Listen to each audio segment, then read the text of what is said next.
그러면 공부가 좀 더 쉬워진 거라고 볼 수 있을까요? 이제 전공 과목을 빡세게 보겠다. 그러면 2023년 3월 18일에 치러지는 소방시험 난이도 어땠습니까?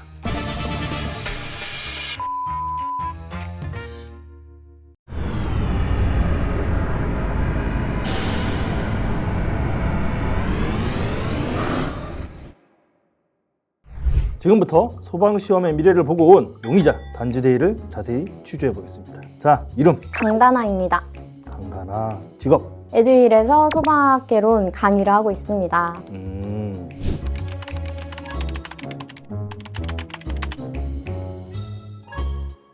올해 소방시험이 좀 달라진다고 들은 것 같아요. 그것 좀 자세히 알려주시겠어요? 공채 기준으로 말씀을 드리면은 아무래도 검정제로 바뀌었잖아요. 한국사나 영어 같은 것들이. 그래서 필수 과목은 줄어들게 되었고 세 과목으로 줄어들었고 한 과목당 25문제로 문제 조정도 같이 이루어졌어요. 그 부분이 가장 달라졌다라고 보시면 될 것 같습니다. 그러면 공부가 좀 더 쉬워진 거라고 볼 수 있을까요? 아니죠. 이제 과목 자체는 줄었지만 네네. 문제에 대한 범위는 동일한데 문제 문항수가 늘어났잖아요. 그래서 변별력을 보기 위해서 더 어려운 문제들로 구성이 될 거라고 보고 있습니다. 자, 그러면 작년에 과목 개편이 처음 됐잖아요. 소방시험에. 소방학개론이 제가 듣기로는 필수 과목으로 바뀐 게 작년부터라고 들었어요. 네.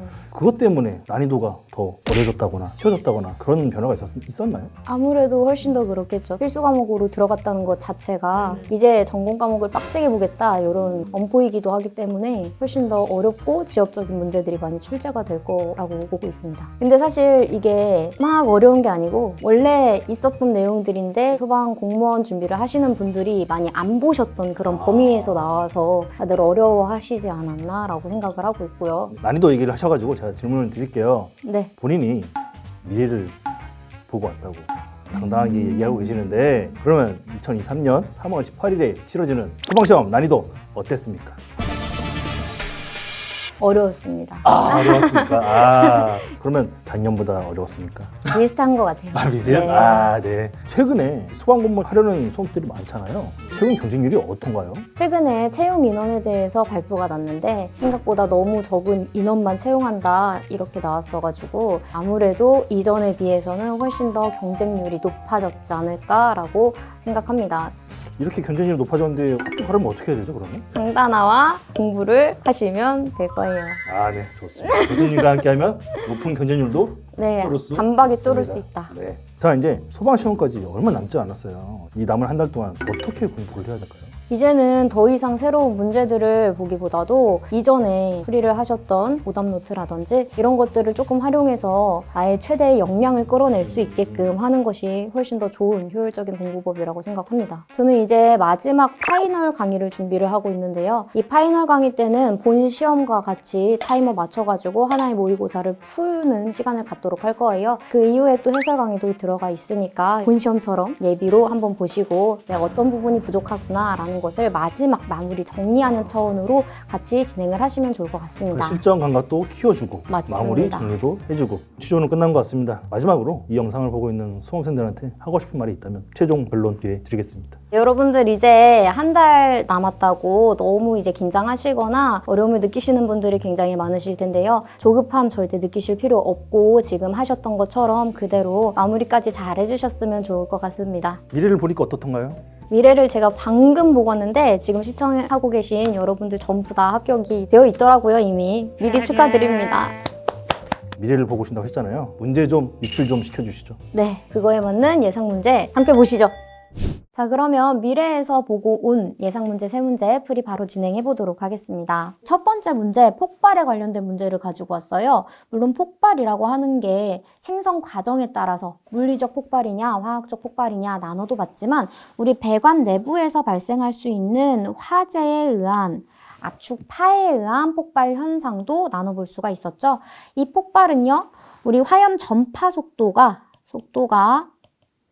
음속 이하다 라고 한다면 폭연으로 음속보다 높다라고 한다면 폭갱이라고 나눠봤습니다. 그래서 폭연과 폭갱이 나누는 구분 자체는 전파 속도에 따라서 나눈다라고 보시면 되세요. 그때 이 전파의 과정으로 옳은 것은? 이라고 물어봤어요. 자, 맨 처음에 연소가 시작하는 착화 부분에 있어서는 얘는 그냥 연소의 발화와 똑같다라고 보시면 됩니다. 먼저 배관 내부에 착화가 되면 화염 전파가 전방으로 방출이 되겠죠. 점차 확산이 될 거예요. 왜냐? 연소 생성물이 이제 배출될 공간이 없다 보니까 이 배관 내부 안에서 이 압축이 돼서 압축파가 나간다라고 보시면 되세요. 따라서 기억번은 압축파다라고 보시고요. 이 압축파가 나중에 중첩이 될 겁니다. 우리는 압축파가 중첩이 된다면 얘는 충격파로 바뀌는 그런 현상이다라고 보시면 되세요. 일단 압축파가 왜 중첩이 되느냐? 화재가 가만히 있진 않겠죠. 정지되어 있는 상태가 아니라 점차 확대가 될 거기 때문에 이에부터 나오는 이 압축파 자체가 점차 커져서 1차 압축파보다 2차 압축파가 훨씬 더 빠르게 확대가 된다라고 하면 중첩이 될 수가 있을 겁니다. 이 중첩이 됐을 때 우리는 충격파로 바뀌었다라고 표현을 하는 거예요. 따라서 니은번은 충격파다라고 보시면 됩니다.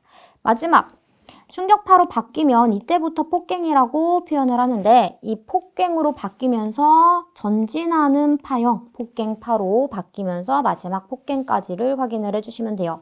우리 정상적인 연소 상태부터 폭연과 폭갱 이렇게 전이가 될 수 있는데 이 전이 거리를 뭐라고 하냐? DIT 혹은 DDT라고 합니다. 얘를 한국말로 하면 폭갱 유도거리라고 표현을 하는 거죠. 이 유도거리는 짧으면 짧을수록 연소 상태에서 폭갱까지 전이되는 과정 자체가 빠르게 일어난다는 거기 때문에 위험하다라고 표현을 하시면 되는 거예요. 그럼 어떤 경우에 이렇게 DID가 짧아지냐라고 물어볼 수도 있겠죠. 이 경우는 일단 이 배관 내부에 이물질이 들어가 있거나 아니면 뭐 마찰이 많거나 혹은 연소 속도가 엄청나게 빠르다 라고 하거나 혹은 배관에 대한 관경이 작을 때 그때 확실히 위험하다라고 표현을 해주시면 되세요. 따라서 문제에 대한 정답은 1번 처리해 주시면 되겠습니다. 자, 그러면 두 번째 문제 보도록 하겠습니다. 다음에서 설명하는 연기 제어 방법으로 옳은 것은 물어봤어요. 일단 보기에서 자연 배출용 세로 방향의 샤프트를 설치를 해서 즉 이러한 기둥을 설치를 해서 샤프트에 발생한 부력과 외부 풍력에 의해서 흡입력을 이용해서 배어나는 연기를 배출하는 방법을 얘기를 한다. 여기까지 보셨을 때 우리 샤프트를 통해서 바로 스모크타워 방식이구나 라고 생각을 해보실 수가 있겠습니다. 일단 스모크타워 방식은 우리가 굴뚝 현상을 이용한 그런 배연 방식이라고 보시면 되시고요. 보통 굴뚝 현상이라고 하는 게 높이와 관련이 되어 있기 때문에 고층 건축물에서 많이 활용할 수 있는 그러한 방법이라고 보시면 됩니다. 다시 말해 저층 건축물에서는 굴뚝 현상 자체가 일어나기가 어렵기 때문에 스모크타워 방식으로 재현 방식을 하지는 않아요. 얘는 고층 건축물에서 많이 볼 수 있는 그러한 방식이다 라고 보시면 됩니다. 그래서 고층 건축물에서는요, 이렇게 루프 모니터를 이용하고 그 옆쪽 보시면은 회전식 벤틸레이터가 이런 식으로 들어가 있을 거예요. 회전식 벤틸레이터가 돌아가면서 흡입력을 발생시킬 거고 우리 뜨거워진 공기들이 부력에 의해서 이렇게 뜨면 이 흡입력에 의해서 같이 올라가면서 배출이 된다라고 보시면 됩니다. 자, 이 스모크 타워 방식은 우리가 배기를 하기 위해서 팬 등의 기계들이 사용됐다고요? 네, 기계는 사용되지 않았어요. 그래서 자연 배기 방식으로 배출을 하는구나 라는 것까지 확인을 하실 수가 있습니다. 그 다음 세 번째 문제는 다음 중 분자식이 C와 H로 이루어져 있는 탄화수소에 대한 문제들이 나와 있고 1m 3승을 완전 연소시켰을 때 이론 공기량이 19m 3승인 물질은 무엇인가 라는 문제입니다. 꼭 매번 말씀드리지만 우리 계산 문제가 이번에 꼭 한 문제는 나올 거예요. 근데 너무 뚱딴지 같은 그런 문제들보다도 이런 문제들이 조금 더 확률이 높다고 보실 수가 있겠죠. 우리 물론 탄화수소계에 있어서 완전연소 반응식을 적는 연습 굉장히 많이 하셨을 거라고 생각합니다. 이때 이론 공기량, 필요한 공기량 자체가 19라고 한다면 필요한 산소량을 어떻게 구하시면 될까요? 이렇게 해서 우리가 이론 공기량을 구할 수가 있는 거죠. 왜냐, 산소 자체는 0.21, 즉 21%밖에 없기 때문에 이 이론 공기량이 19다라는 얘기입니다. 그러면 실제 필요했던 필요 산소량은 19 곱하기 0.21 해주면 3.99 나옵니다. 따라서 그냥 우리 4라고 했을 때 필요한 완전 연소를 했을 때 필요한 산소는 4m 3승이 되겠구나 라고 생각을 해주시면 돼요. 일단 탄화수소계에 대한 완전 연소식을 적기 위해서 완전 연소 이후에 생성물로서 CO2와 H2O가 생성이 된다라고 적어주시고요. 우리 요 C에 M 들어가 있는 거, 이 M을 탄소가 M개가 반응했다라고 가정을 했을 때 생성될 수 있는 이산화탄소는 M몰 정도가 나오겠죠. 그 다음 N개의 H 수소가 들어갔을 때 마찬가지로 생성될 수 있는 이 수증기 물은 2분의 N개로 적어주실 수가 있습니다. 보통 이렇게 해서 전부 다 완성을 하셨을 거예요. 마지막 필요한 산소에 대한 양을 우리가 구해주셔야 되죠. 얘는 2m에다가 플러스 그리고 이 O 하나 남아있으니까 2분의 N개의 O가 필요하다라고 보시면 돼요.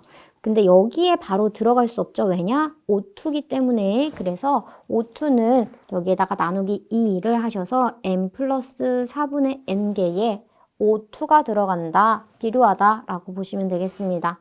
따라서 M 플러스 4분의 N을 했을 때 이때 4몰이 나온다라고 하면 해당 답이 되는 거고요. 이 M 자리에 몇이 들어가냐에 따라서 당연히 이 값은 다 다를 겁니다. 그래서 다 해보면은 우리 M이 3일 경우에 N이 4일 경우에만 정답 4 나오기 때문에 정답 4번으로 체크를 해주시면 되는 거예요. 나는 이렇게 안 풀고 여기 있는 것들 전부 다 완전연소 반응식 사용하셔가지고 풀겠다라고 한다면 그런 방식으로 푸셔도 상관은 없습니다. 자, 이렇게 세 문제 모두 마무리가 됐는데요. 네, 어떠셨나요? 괜찮으셨다고요? 그럼 충분히 열심히 잘 따라오고 계신 거니까 너무 걱정하지 마시고요. 여러분들의 23년도 소방공무원 합격을 진심으로 응원하고 있고요. 추가적으로 질문사항들은 홈페이지 이용해 주시면 좋을 것 같습니다. 화이팅! 공무원 합격! 에듀윌 합격 패스!